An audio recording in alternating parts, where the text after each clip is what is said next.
Ayat ni wala taqrabu zina, jangan hampir kepada zina. Dia tak kata jangan berzina. Makna segala jalan yang boleh membawa kepada zina, Islam mengharamkannya. Sehinggalah pada penglihatan pun, melihat.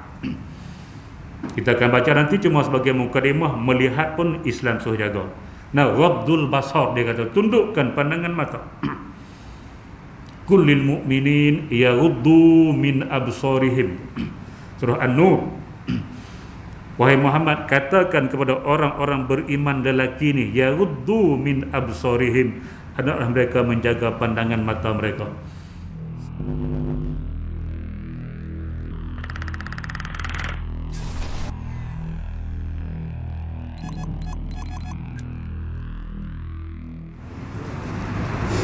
Bismillahirrahmanirrahim.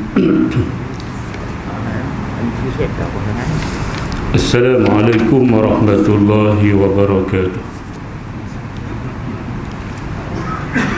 Alhamdulillah rabbil alamin.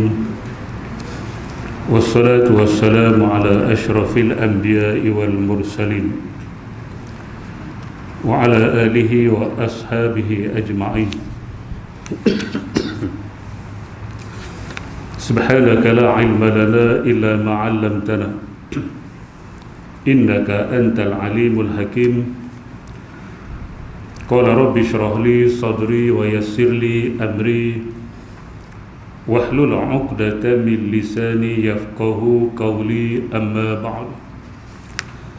Fa inna asdaqal hadisi kitabullah wa khairal hadi hadi Muhammadin sallallahu alaihi wasallam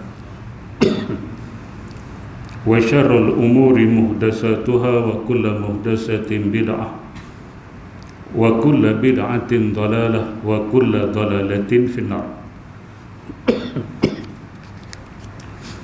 Alhamdulillah, kita bersyukur kepada Allah Subhanahu wa taala kerana sekali lagi dengan izin Allah Subhanahu wa taala kita dapat teruskan pada malam ini sesi kuliah maghrib setiap Rabu, dan malam ni kita guna kitab Al-Halal wal Haram fil Islam, Profesor Dr. Yusuf Al-Qaradawi. Kita masuk bab yang ketiga. Tajuk bawah bab yang ketiga, halal dan haram dalam perkahwinan dan kehidupan berkeluarga.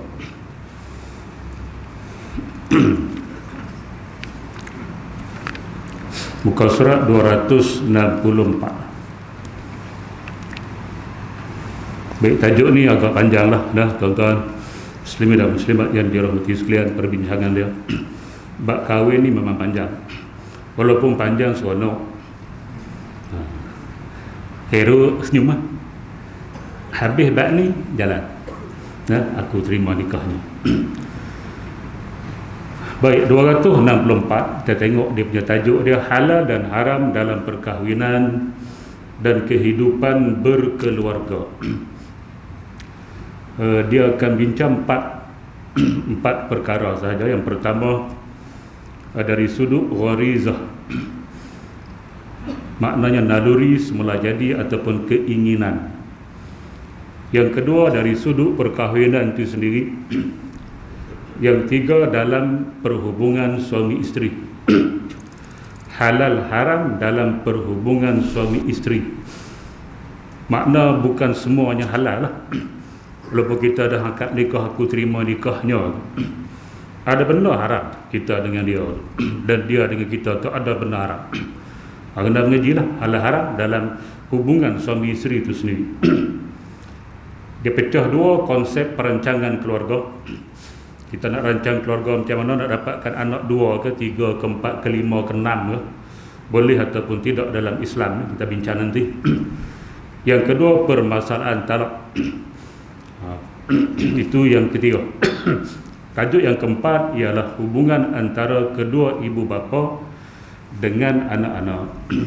Jadi bolehkah kita nak masuk campur urusan suami isteri anak-anak kita ni? Bolehkah sebelah isteri masuk sebelah anak dia perempuan, sebelah bapa masuk sebelah lelaki. Jadi gaduh lagi besar. Jadi semua ni kita kena mengaji. InsyaAllah rumah tangga yang dibina akan harmoni sehingga ke syurga. Bukan sehingga ke anak cucu, tidak, sehingga ke syurga. Nah. Baik, tuan-tuan muslimin dan muslimat yang dirahmati sekalian. Jadi kita akan bahas tajuk yang pertama dulu pada malam ini. Dari sudut gharizah ataupun naluri semula jadi. Arab panggil gharizah, kita sebut naluri semula jadi ataupun keinginan. Qala al-musannifu rahimahullahu ta'ala wa nafa'ana wa iyyakum bi'ulumihi fid daraini amin ya rabbal alamin. Kata pengarang rahimahullahu ta'ala, Allah subhanahu wa ta'ala telah menciptakan manusia untuk menjadi khalifah bagi memakmurkan bumi ini. Jadi kita ni dicipta oleh Allah subhanahu wa ta'ala sebagai khalifah. Khalifah tu makna apa? PM? Tidak. Khalifah bukan makna Perdana Menteri. Khalifah makna dia pengganti. Oleh kerana itu disebut Al-Khalifatul Ula, Sayyiduna Abu Bakr As-Siddiq. Pengganti Nabi yang pertama ialah Abu Bakar As-Siddiq. Dia ganti Nabi, bukan dia jadi Nabi. Dia cuma ganti Nabi untuk menguruskan urusan orang-orang Islam. Itu nama dia khalifah, pengganti. Dan khalifah yang kedua, pengganti yang kedua, Umar Al-Khattab. Tapi dia nak sebut khalifah tu kena sebut dua kali. Sebab dia bukan menggantikan Nabi. Dia menggantikan Abu Bakar As-Siddiq. Maka disebut khalifati Rasulullah. Pengganti kepada pengganti Rasulullah sallallahu alaihi wasallam. Dia nak sebut dua kali ni khalifati. Arab memang dia tak suka jenis-jenis ni. Maka Umar Al-Khattab dia telah buat satu kalimah baru, nama dia Amirul Mukminin. Nah, dia menggunakan kalimah Amirul Mukminin, mudah disebut. Dia menyebut khalifati Rasulullah tu agak panjang. Maka disitulah lahirnya kalimah Amirul Mukminin, raja kepada sekalian orang-orang Islam. Baik, tuan-tuan dan muslimat yang dirahmati, khalifah pengganti. Wa iz qala rabbuka lil malaikati inni ja'ilun fil ardi khalifah. Dan ingatlah wahai Muhammad, ketika mana kami mencipta manusia Adam alaihissalam ini untuk jadi khalifah. Khalifah di atas muka bumi, artinya pengganti Allah subhanahu wa ta'ala untuk menguruskan bumi. Wakil Allah subhanahu wa ta'ala untuk menguruskan bumi ini. Itu nama dia khalifah. Sebab tu kita manusia dilantik oleh Allah subhanahu wa ta'ala menjadi khalifah di atas muka bumi. Nak bagi faham kalimah khalifah tu dulu. Nah, baik tuan-tuan dan muslimat yang dirahmati sekalian. Kalau tahlil, hak kepala panggil apa? Khalifah juga? Tak tu. Ganti apa? Ganti tuan rumah. Boleh. Tuan rumah kata tolong ganti tuan rumah. Patut tuan rumah buat tahlil tu, tapi oleh kerana tuan rumah tak apa pandai, suruh Tok Imam lah. Tok Imam tu menggantikan tuan rumah. Khalifah lah juga. Boleh okay. Baik tuan-tuan. Tujuan ini tidak akan tercapai dan dapat disempurnakan melainkan dengan mengekalkan manusia yang bakal menguasai bumi ini agar kehidupan mereka berjalan dengan bercucuk tanam, membuat barang-barang keperluan tu khalifah. Nah, membangunkan rumah dan mengisinya dengan sebarang keperluan. Kemudian dia mesti menunaikan pula hak Allah subhanahu wa ta'ala ke atasnya. Jadi nak jadikan manusia sebagai khalifah, dia kena kekalkan. Kalau tak kekal, dia akan hapus lah. Bila hapus, tak ada lah tuan-tuan, manusia ni akan hilang daripada bumi. Maka Allah subhanahu wa ta'ala akan mengekalkan spesies manusia. Cara nak kekal macam mana? Ini gharizah. Nah, untuk menyempurnakan penciptaan manusia, Allah subhanahu wa ta'ala telah melengkapkannya dengan pelbagai gharizah, yakni naluri semula jadi, keinginan dan nafsu yang dapat menjadikan manusia ke arah kehidupan yang membentuk satu bangsa. Dia kena ada naluri ni, gharizah. Kalau tak ada hak ni, Nabi tak ada. Nabi. Kalau tak ada Nasir, tak ada yang ni, Nabi tak ada. Faham tak? Faham? Excellent. A+. Tuan-tuan dan muslimat yang dirahmati sekalian, lelaki bila lihat pada perempuan, dia ada keinginan, tu gharizah nama dia. Tu gharizah nak bagi tahu. Nah, tengok pada KFC, dia ada keinginan, itu gharizah. Tengok kepada cendol ada keinginan, tu nama dia gharizah. Kalau lelaki tengok perempuan macam tikus tengok besi, dia nak, tak ada anak. Manusia tidak akan berkembang. Nah, lelaki tengok perempuan macam tengok tikus tengok besi. Tikus dengan besi dia bukan boleh nak gigit, tengok saja itu. Tak ada apa. Nah, Nabi tak ada, Nasir tak ada, aku ada. Tuan-tuan dan muslimat yang dirahmati, itu nama dia. Allah nak apa, dia memastikan manusia ni kekal hidup atas dunia, dia bagi nafsu itu. Dengan nafsu manusia boleh berkembang.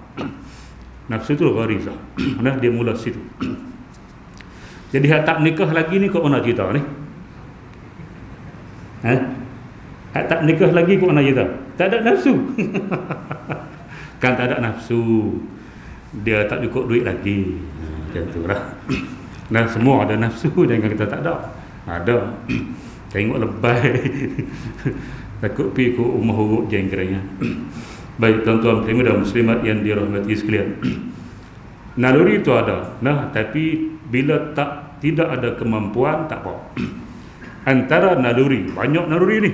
Antara naluri semula jadi yang terdapat dalam diri manusia ialah keinginan kepada makanan dan mencari makan sehingga kenyang supaya dia dapat terus hidup di atas muka bumi ini. Itu nama dia nafsu makan. Nah, nafsu makan.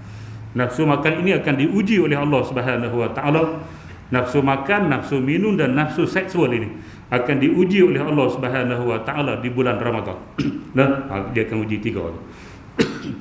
Apabila sudah kenyang, tengok betul-betul, apabila sudah kenyang, timbul pula keinginan seks, di mana dengan timbulnya keinginan ini dia akan tertarik kepada yang lain dan dapat meneruskan kehidupannya. Banyak makan, dia banyak air mani. Nah, bila kita banyak makan, maka kita akan banyak air mani. Bila banyak air mani, nafsu kita menjadi Power Rangers. Jangan gelak.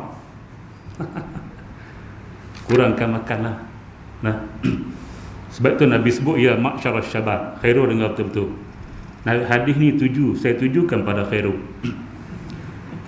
Tujuh lagu, 7 hadis lagi bagus, 7 lagu tak bagus. Nah, ya ma'syarasy syabab, man istata'a minkum alba'ata falyatazawwaj fa innahu aghaddu lil basar wa ahfazu lil faraj wa man lam yastati' fa alayhi bis-siyam fa innahu wija. Nah, atau kama qala sallallahu alaihi wasallam. Nabi kata, wahai pemuda-pemuda Islam. Dia panggil pemuda. Siapa hak muda, Nabi panggil dia. Siapa rasa dia muda lah, saya dah 35 dah, boleh kita muda lagi lah. Cik Nasir 33 lagi muda.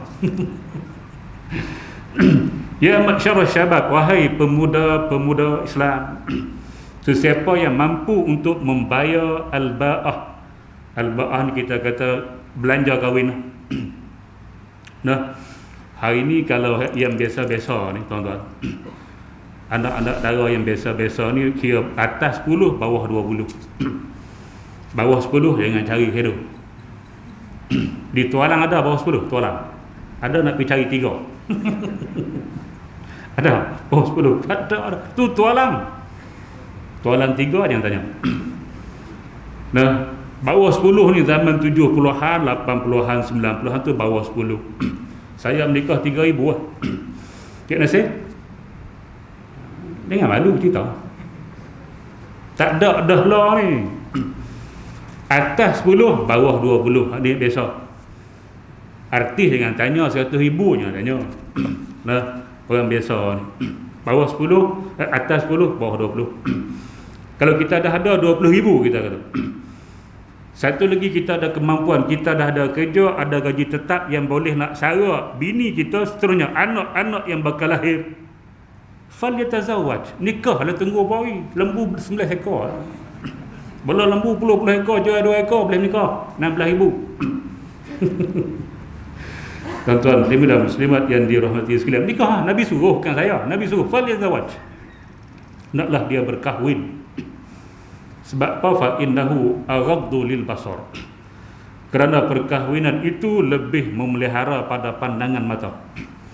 Masa tak nikah mata dia galak tengok perempuan ni.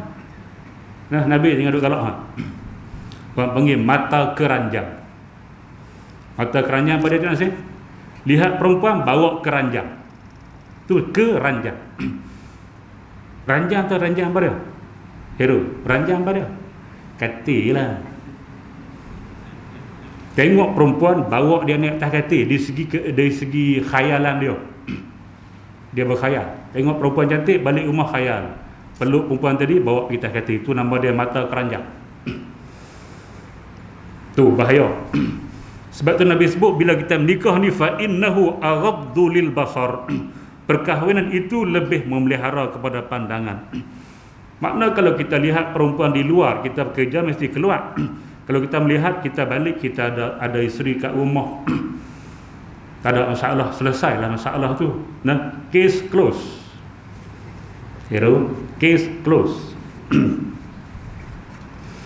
Hak tak ada bini tu payah.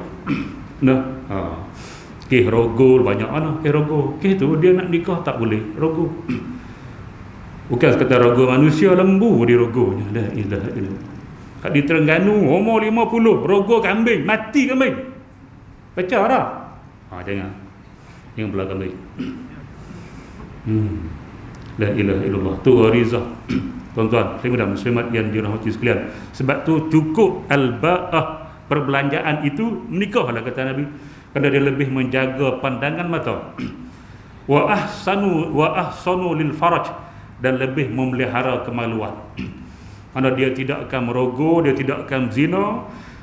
Paling minimum pun hak kemaluan yang kita kena jaga, hak termasuk dalam dosa ini ialah masturbation. Orang Bali panggil. Perlis panggil? Tak tahu.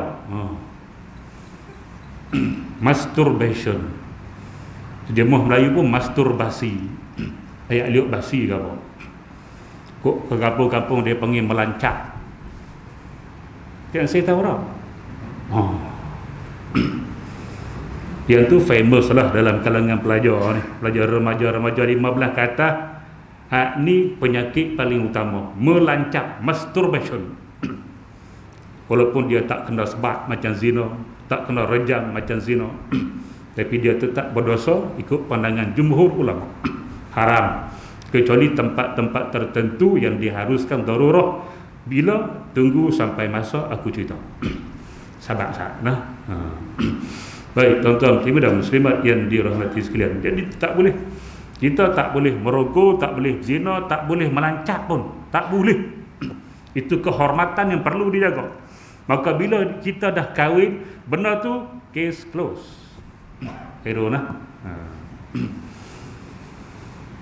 Budak-budak muda saya cakap di dalam kelas, lebih-lebih lagi tingkatan 5. Tingkatan 5 memang mengaji bab nikah. Nah, bab nikah mereka tak pernah tidur. Kalau aku masuk ngajak mata gini, jegin. Lambat masuk marah, ustaz kena masuk lambat. Ni masa nak habis. Masuk bab akidah slow kita. Bab akidah slow. Nah, bab nikah laju tingkatan 5. Kita kena cerita tingkatan 5 tengah duk mengganas tu. Tuan-tuan dan muslimat yang dirahmati sekalian, tak boleh buat nol.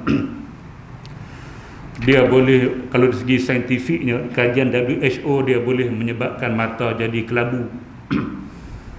Aku mula pakai spek umur 45. Mata aku tak kelabu 45 biasa, normal bagi manusia. Ni umur 15 pakai spek jengkren. Umur 20 pakai spek. Bukan kita tuduh, tidak. Itu dia boleh jadi ke arah itu. Nah, tuan-tuan dan muslimat yang dirahmati, boleh menyebabkan rabun pada pandangan mata, lemah syahwat. Macam-macam lah. Nah, okey. Jadi benda tu kena jaga. Tak boleh, tu mesti jaga. Wa ahsan lil faraj, jalan dia menikah. Siapa kena penyakit tadi mengeluarkan mani dengan sengaja, masturbation itu, ubat dia satu, menikah. Selagi dia tak menikah, penyakit tu tidak boleh diubat. Bila jumpa doktor pakar di seluruh dunia mana pun, tak akan lega penyakit tu. Dia akan sembuh bila dia menikah. Tu Heru. Heru saja dia. Lama tak main aku geram ke dia. Tu banyak tanya malam ni. Baik tuan-tuan, dan muslimat yang dirahmati sekalian, begitu. Wa man lam yastati', Nabi kata siapa yang tak mampu menikah. Tadi kalau mampu menikah sebab dia banyak, dia boleh banyak menyelamatkan kita. Tapi kalau tak mampu nak macam mana? Fa alaihi bisiyah, Nabi sebut. Maka dia hendaklah berpuasa, puasa sunat. Senin Khamis ke, puasalah, banyak puasa sunat. Sebab apa puasa? Ni sebab bila kita perut lapar, air mani tak ada. Bila air mani tak ada, nafsu dia kurang. Nah, dia sebut apabila sudah kenyang, timbul pula keinginan seks. Sebab bila kenyang, memang seks akan timbul. Bila kita lapar, dia akan down. Maka dua golongan manusia. Yang pertama, pemuda-pemuda yang belum berkahwin dan dia nak kahwin tapi dia tak mampu. Satu lagi, yang kematian isteri, bukan pemuda, retua, bini mati, umur muda lagi, baru 40, 45, umur muda, bini mati. Dia pun sama, banyakkan puasa. Nah, tuan-tuan dan muslimat yang dirahmati sekalian, sambil-sambil nak cari tu, banyakkan puasa. Sebab puasa boleh menurunkan nafsu, keinginan seksual. Makan banyak, seks dia kuat.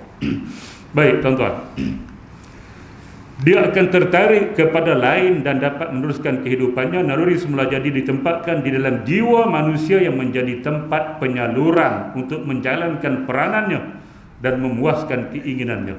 Oleh yang demikian, manusia itu mesti berhadapan dengan salah satu daripada 3 pendirian. Baik, ada 3 pendirian yang manusia kena hadapinya. Yang pertama, pendirian manusia di hadapan keinginan hubungan lelaki dan perempuan ni. Yang pertama, salah satu pendiriannya mungkin dia membebaskan keinginan seks dengan berjalan ke mana saja yang disukainya dan dengan apa jua cara, tanpa batasan yang dapat menahannya seperti agama, budi pekerti atau adat, sebagaimana yang terdapat dalam ideologi hidup penuh kebebasan daripada kumpulan orang yang tidak mempercayai agama dan tidak mengikut nilai-nilai budi yang mulia. Ideologi ini akan menjadikan martabat manusia seperti binatang, merosakkan kehormatan diri, keluarga dan juga masyarakat. Bila Allah bagi gharizah, satu kumpulan manusia yang akan timbul ialah kumpulan yang menggunakan gharizah ataupun keinginan seksual ini secara mengkhinzir buta. Tahu mengkhinzir buta? Jangan saya. Mengkhinzir buta tahu? Ini bahasa baru, tak ada dalam bahasa dan pustaka. Nama dia seks bebas. Eropah. Perempuan yang umur 18 ke atas tak ada dah gadis, tak ada darah. Seks bebas. Tuan-tuan dan muslimat yang dirahmati sekalian, itu di Eropah dulu lah dah masuk ke negara-negara Islam, termasuk kita Malaysia. Berapa banyak dalam setahun itu anak-anak luar nikah didaftarkan di Jabatan Pendaftaran Negara seluruh Malaysia. Berapa banyak? Mana hak kerja Jabatan Negara? Pencen tak pencen, tolong cerita. Ratus-ratus ribu anak luar nikah. Orang dulu kata anak haram jadah didaftarkan. Yang tu didaftarkan, yang dia lempar dalam sungai tak kira lagi, yang dia bakar hidup-hidup tak kira lagi, yang dia masuk dalam tanah flash tak kira lagi. Tu manusia. Dia akan pergi situ. Tuan-tuan dan muslimat yang dirahmati sekalian, dia akan bincang dalam bab zina. Cuma nak bagi mukadimah manusia dengan gharizah, dengan nafsu ini ada hak jenis ni. Jenis nafsu seks bebas. Dia tak perlu kepada menikah, dia buat ikut suka hati dia, macam binatang, macam kambing, macam kerbau, macam lembu, macam ayam, macam tu lah. Dengan ibu bapa sendiri pun dihentam kromo ayam jantan tu. Nah, hentam mak dia sendiri. Binatang semua macam tu, dia bukan kenal mak, bila dia ada nafsu dia tak kenal. Saya pengalaman bela arnab 3 bulan boleh kita letak sekali. 3 bulan ke bawah. Lebih 3 bulan letak dia kabat, tahu kabat. Ni pakar tak ni. Dia kabat jenah hui makan lah kita lah. Tuan-tuan muslimat yang dirahmati sekalian, mak dia pun dia kabat. Tu nama dia binatang. Nah, samalah manusia hari ni pun tak kenal ibu bapa. Saya baca dalam satu artikel yang ditulis oleh seorang ahli bomba penyelamat. Dia kata mereka dapat satu panggilan, ada satu aksiden di satu tempat lah. Pergi rupanya panggilan palsu, tak ada pun. Dia pergi tu tak ada, tempat dia yang disebut tu tak ada pun. Ini di antara dilema yang berlaku lah kepada mereka. Saya saja sonok-sonok panggil, kesian kat mereka. Pergi tu letih, buang minyak, buang tenaga. Patah balik, lalu satu kawasan mereka ternampak di curam tu ada satu kereta yang terbalik. Saya ada atas. Tapi hat telefon tadi bukan yang tu, tempat lain lah, arah balik dah. Hat pergi tu tak ada. Tapi Allah nak tunjuk yang ni berlaku, tak ada siapa tengok. Jatuh bawah. Tapi mereka nampak. Peturun tu mereka buka kereta tadi. Ada 4. 3 lelaki, seorang perempuan. 3 lelaki, seorang perempuan. Driver lelaki, di belakang tu 2 lelaki, seorang perempuan di tengah. Yang menyedihkan ialah dalam keadaan tidak pakai seurat benang. Tidak pakai seurat benang, tak pakai baju, telanjang bulat. Sini panggil apa? Bulat juga. Telanjang bogel. Ni umur apa? Umur apa? 14 tak boleh dengar. Cik Nasir, ni 4 menikah yang bawa dia minggu depan. 18 kata. Ni tajuk ni. Takut dia cepat lagi, Cik Nasir susah. Aku tak kisah. Cik Nasir susah. Baik, tuan-tuan muslimat yang dirahmati sekalian, tak pakai apa. Yang hak belakang tu sedang bersama, lelaki 2, perempuan tengah seorang, sedang berzina. tak lepas ni. Tapi mati semua lah. Bila pergi hospital, semua dibuat postmortem, semua dibuat pengecaman yang amat menyedihkan. Satu keluarga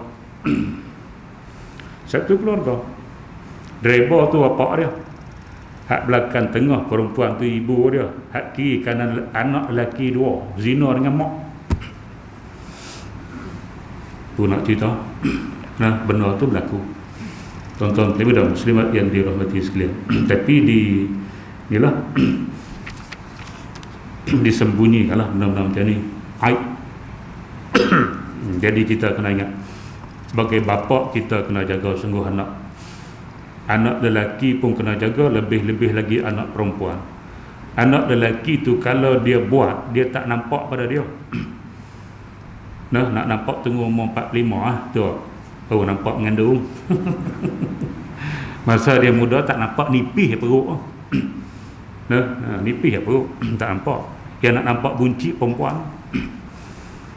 Anak perempuan tu dia lepas kata, ini lelaki datang ambil, bawa pergi merata, musim-musim cuti pergi Lata, pergi macam-macam.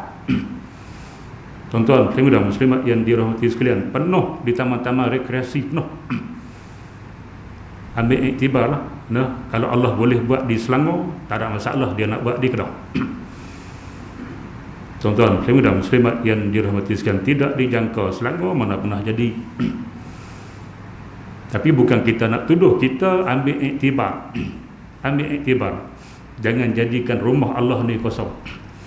Selepas PKP 6 bulan kita tak datang masjid, bila dibuka kita tak datang juga masjid. Kita tak datang tu lah. Kita datang tu datang. Dia pergi rata, pergi Langkawi, pergi semua taman-taman rekreasi, mana-mana pusat-pusat peranginan penuh, kedai-kedai makan penuh, rumah Allah kosong. Allah boleh buat.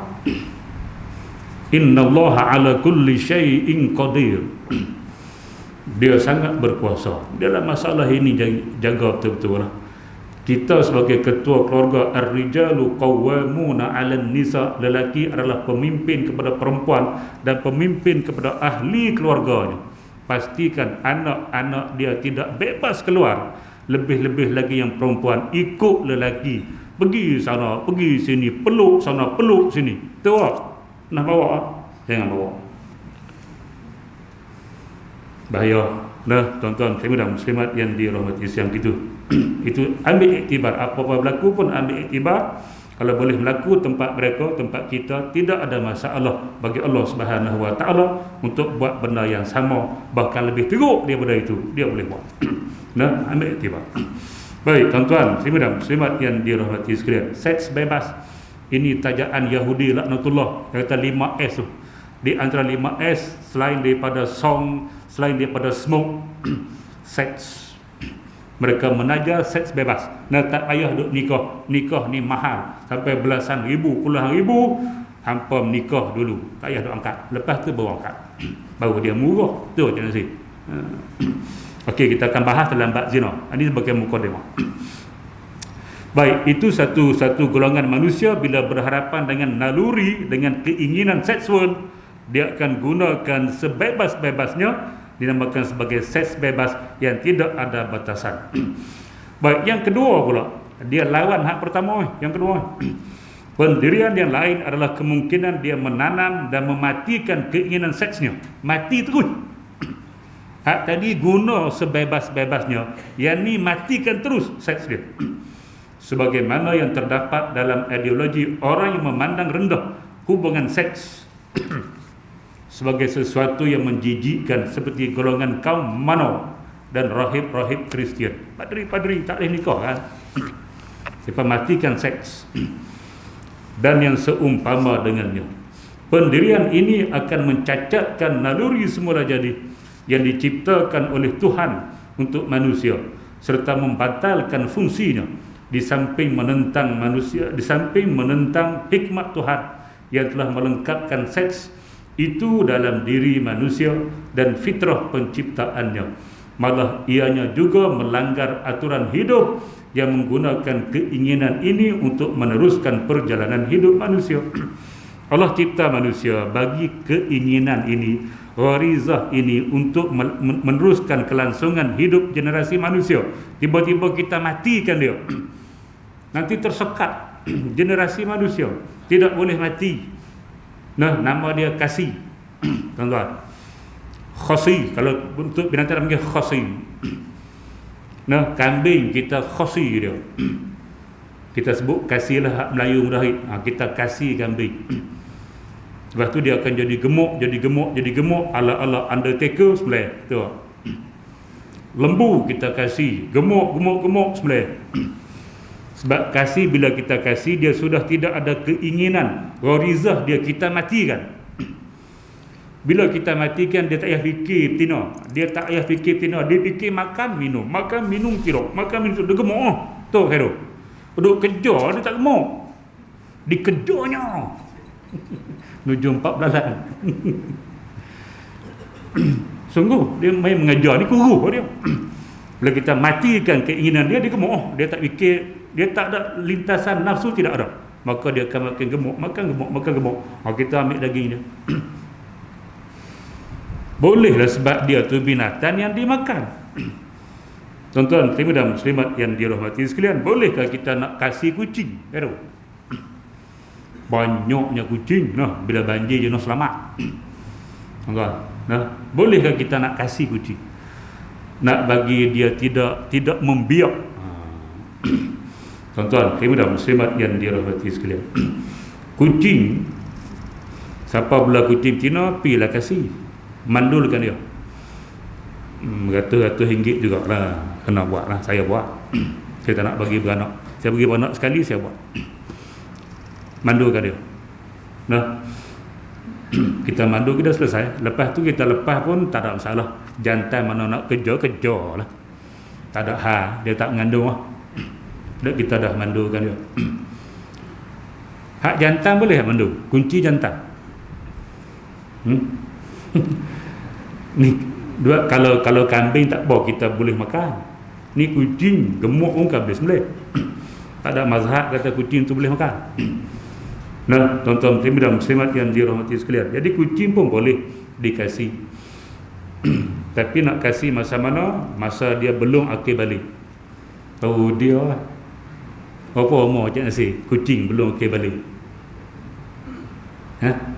Sudah tak ngaji bab kucing. Pergi tanya mereka duduk di pejabat haiwan, kucing akil balik umur berapa? 6 bulan ke atas tu boleh lah.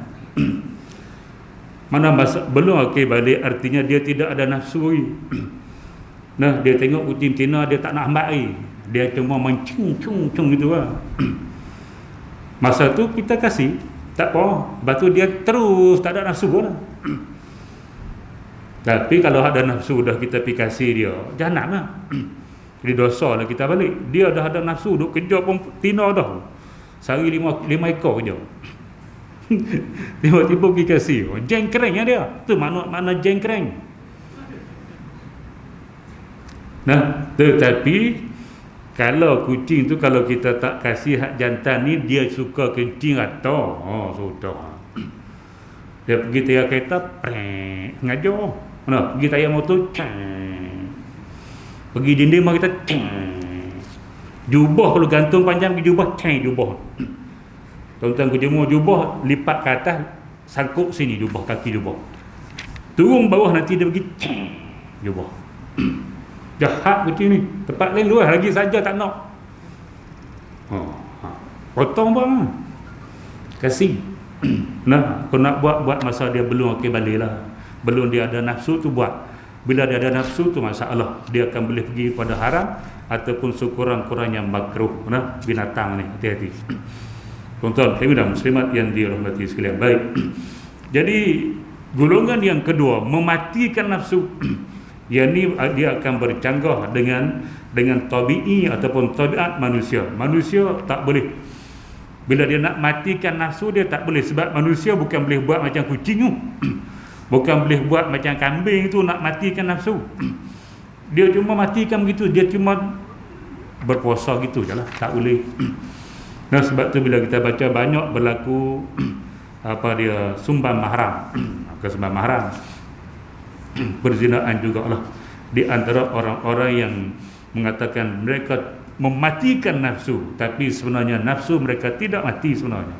Nah, tidak mati.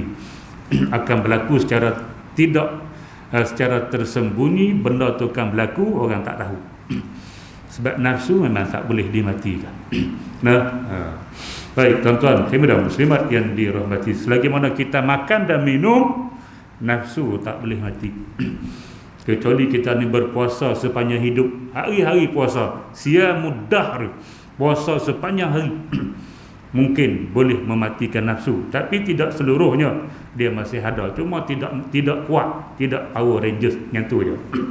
Baik, tuan-tuan, dan muslimat yang dirahmati, itu yang kedua. Jadi kita tak boleh masuk kumpulan pertama pun, kita tak boleh masuk situ. Kita ada agama, kita ada undang-undang, tak boleh kita buat seks bebas. Yang kedua pun kita tak boleh. Ini menyanggah fitrah yang Allah cipta manusia. Semula jadi ada nafsu, tiba-tiba kita mematikannya. Ini adalah melanggar fitrah manusia, tak boleh buat. Maka kita pergi yang ketiga. Golongan ini golongan yang selamat. Apa dia ketiga? Pendirian yang terakhir, iaitu meletakkan batas-batas yang berfungsi untuk memelihara jiwa manusia, mengawal perbuatannya tanpa mematikan keinginannya. Keinginan nafsu biar pilah, cuma kita kawal. Itu kita kawal. Islam dia macam tu. Perbuatannya tanpa mematikan keinginannya yang rendah dan melepaskannya secara tidak terkawal sebagaimana yang diletakkan cara-cara di dalam agama-agama samawi. Agama samawi, agama berlandaskan kitab yang turun daripada langit. Samawi itu as-sama, langit. Yang ada kitab daripada langit 3 aja. Yang pertama Islam, yang kedua Kristian, yang tiga adalah Yahudi. Yahudi itu Taurat hak dulu lah. Nah, Kristian ialah Injil. Baik, tuan-tuan, yang telah mengharamkan perbuatan zina, semua ni haram. Kristian pun mengharamkan zina, Yahudi pun mengharamkan zina, Islam pun mengharamkan zina dalam kitab-kitab daripada langit. Serta mensyariatkan pernikahan. Bila dia mengharamkan sesuatu, maka dia buka jalan. Itu Islam. Itu Islam. Sebab tu bila kita nak tegah manusia pergi jumpa bomoh tradisional yang melakukan upacara perubatan yang bercanggah dengan akidah lah, maka kita panggil bomoh yang tu. Kalau dia buat cara perubatan dia mengikut syarak, kita tak panggil bomoh, kita panggil perubatan Islam. Tuan-tuan, nah bila sebut bomoh, tuan-tuan kena faham, bomoh ialah cara merawat dia tidak ikut syariat, kita panggil bomoh. Kalau cara merawat dia ikut syariat, kita panggil dia cara perubatan Islam. Jadi walaupun dia tidak ustaz, tidak syarat ustaz untuk merawat, tapi dia kena ikut kaedah-kaedah syarak bila dia merawat. Baik, tuan-tuan muslimin dan muslimat yang dirahmati sekalian. Bila kita nak suruh masyarakat Islam jangan jumpa bomoh yang merawat tidak ikut syarak ini, maka kita kena buka yang ikut syarak. Kena buka perubatan Islam, biar dia datang pada kita, jangan pergi sana. Tapi kalau kita larang dia pergi sana, dan dalam masa sama kita tak buka, dia nak pergi mana? Sebab tu bila larang mesti dia buka. Sebab benda bila kita tutup, kalau kita tak buka, dia akan melimpah. Nah, ni satu parit, contoh parit, contoh. Nah, parit ke sungai ke tak kira. Baik, kita stop sini, kita belak, panggil belak, kita stop situ. Air dia akan terhenti. Nah, bila terhenti, kita kena buka satu saluran di sini ataupun di sini untuk air itu keluar jalan lain. Kalau kita stop sini, saluran lain tidak dibuka, dia akan naik ke atas. Dia akan melimpah, betul tak? Agama syariat macam tu. Bila dia tutup zina, tutup pintu zina, dia buka pintu pernikahan. Kalau tutup pintu zina, tutup pintu menikah, jadi ke mana? Jadi ke mana? Kabat.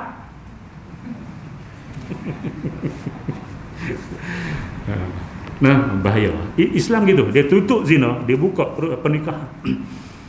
Dia buka pernikahan. Baik, tuan-tuan. Khususnya agama Islam yang telah mengakui keinginan seks, lantaran itu Islam menunjukkan jalan melaksanakannya dengan cara yang halal serta melarang sikap mencegah keinginan nafsu untuk meninggalkan perhubungan dengan wanita. Islam juga mengharamkan perbuatan zina serta jalan-jalan yang menarik kepada perbuatan zina dengan pengharaman yang tegas. Nama dia muqaddimah zina. Nah, apa-apa yang boleh bawa kepada zina maka Islam melarang daripada awal. Sebab tu disebut wala taqrabu zina. Kita akan baca nantilah.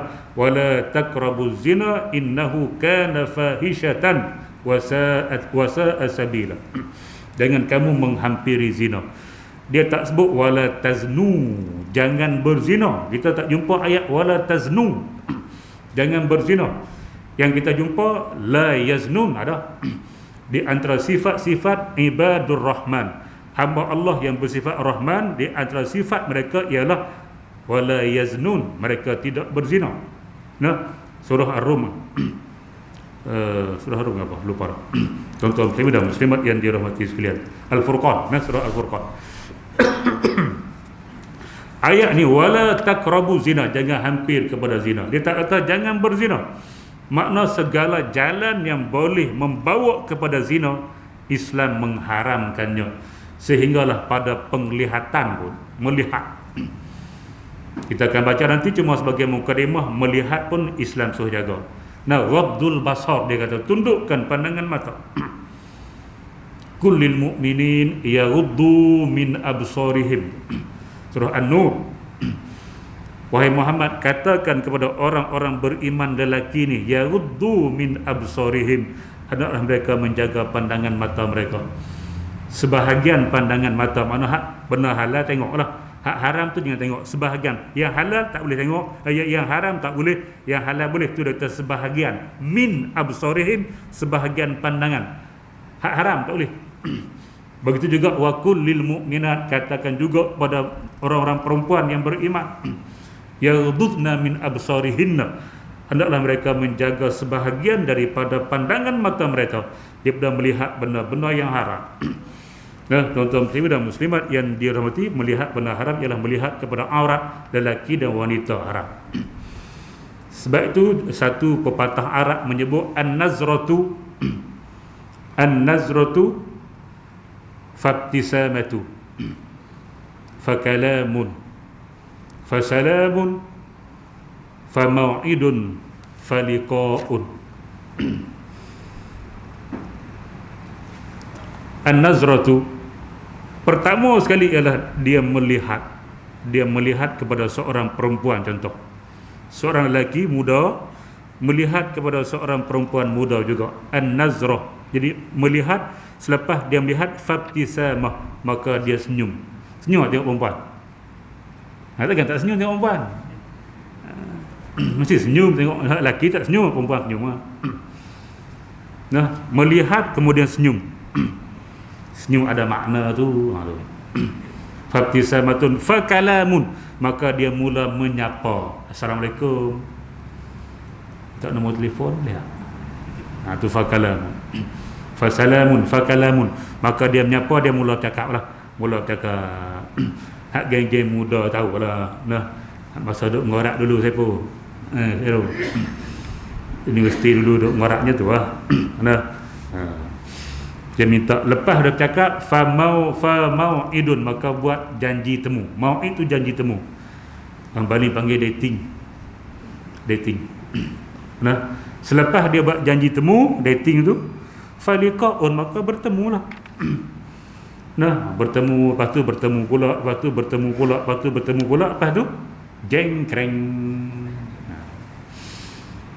Asal daripada pandangan mata. Maka pandangan mata juga kita kena jaga, sebab dia dikira muqaddimah kepada zina. Itu kena jaga mata. Nah, okey. Tuan-tuan, inilah konsep yang sama dan pertengahan. Jika tidak kerana adanya anjuran untuk berkahwin, kalau Islam tidak menganjurkan berkahwin, nescaya keinginan seks tidak akan dapat memainkan peranannya untuk kelangsungan wujudnya bangsa manusia di atas muka bumi ini. Jika tidak kerana pengharaman zina dan pengkhususan lelaki dan wanita yang tertentu dalam kehidupannya, nescaya tidak akan subur kehidupan berkeluarga yang terbina dalam naungan kasih sayang yang bernilai tinggi. Kalau Islam tidak menganjurkan perkahwinan, tak ada anak lah kita, tidak ada generasi. Dan kalau Islam tidak mengharamkan zina, maka akan melahirkan anak-anak zina, anak-anak yang tidak ada kualiti. Sebab waktu mereka berzina dalam keadaan yang cemas, tuan-tuan. Orang zina dia tak sama dengan suami isteri. Suami isteri, nah, minta maaf akhir nah, 18 kata tak apa. Dia malam pertama dia tenang saja. Pintu kunci, kena bilik kunci lah pintu. Mak pun tak masuk tu akhir. Dia tidak diganggu. Malam pertama orang panggil malam dia lah, kira raja sehari. Nah, pagi esok mak tak gerak subuh. Biar pergi lah subuh, gajah ke gajah pergi lah hari tu. Mak tu tak nak kacau. Mana mereka tenang, tidak ada siapa nak kacau mereka. Mereka bersama dalam keadaan yang harmoni, yang tenang. Tu pasangan suami isteri. Hak zina boleh itu. Pergi hotel bilik nombor 13. Masa nak zina takut orang ketuk pintu, jadi tak halau itu. Tidak harmoni. Anak akan lahir jadi serabut kalau jadi anak. Sebab tu anak zina kalau tak dididik dengan betul, dia akan jadi jahat. Anak tak zina halal pun jadi jahat. Tapi anak zina lebih risiko tinggi untuk jadi jahat. Kalau kita tak didik dia betul-betul anak zina. Nah, sebab dia tidak, keluarga yang hasil daripada zina, dia tidak akan harmoni. Anak-anak jadi perangai dia jahat, akhlak dia buruk. Satu keluarga ada 3 anak zina, satu kampung ada 30, ada 300, maka kampung tu akan jadi kampung jahat. Tak nak. Sebab tu anak zina diharam. Kita nak anak halal yang harmoni, dan akan mengharmonikan satu kampung, mengharmonikan satu negeri, dan mengharmonikan satu negara. Sebab itu Islam mengharamkan zina. Baik tuan-tuan, dan muslimat yang dirahmati sekalian. Jika tidak kerana adanya keluarga yang bahagia, keluarga yang bahagia akan lahir daripada suami isteri yang sah nikah. Kalau yang tidak nikah, dia tidak akan ada istilah keluarga bahagia. Nescaya tidak akan lahirlah masyarakat yang baik, lantas menjurus ke arah pencapaian kemajuan dan kesempurnaan. Baik tuan-tuan dan muslimat yang dirahmati sekalian, saya kena berhenti situ dulu. Kalau saya masuk jangan hampir zina, dia akan pergi pada pukul 9. Bini pesan jangan balik lebih pukul 9. Bukan takut bini, hormat. Saya baru sampai ada baling sampai 6.40. Mandi start kereta mari. Letih daripada pagi. Jadi saya nak balik rehat. Jadi berhenti sat. Kita akan sambung yang ni kira tahun depan lah. Tahun depan. Muka surat 267 tanda jangan menghampiri zina. Baik, jadi sekadar itu dulu. Tuan-tuan dan muslimat yang dirahmati sekalian, kita akan buka soalan tahun depan lah. Lepas tanya bila nak buka soalan tahun depan lah. Tengok okey, kita akan buka balik lah. Untuk 3-4 soalan insya-Allah. Jadi sekadar itu dulu. Yang baik datang daripada Allah Subhanahu wa taala, yang buruk kelemahan diri saya sendiri. Aqulu qauli hadza wa astaghfirullahal azim li wa lakum. Wassalamualaikum warahmatullahi wabarakatuh. Bismillahirrahmanirrahim. Alhamdulillahirabbil alamin. Wassalatu wassalamu ala asyrafil anbiya'i wal mursalin wa ala alihi wa ashabihi ajma'in. Allahumma inna nas'aluka al-huda wat-tuqa wal-afafa wal-ghina. Allahumma ij'al jam'ana hadza jam'an marhuma wa tafarruqana min ba'dihi tafarruqan ma'suma. ولا تجعل اللهم فينا ولا معنا ولا من يتبعنا شقيا ولا مطرودا ولا محروما يا رب العالمين. والحمد لله رب العالمين. تقبل الله منكم.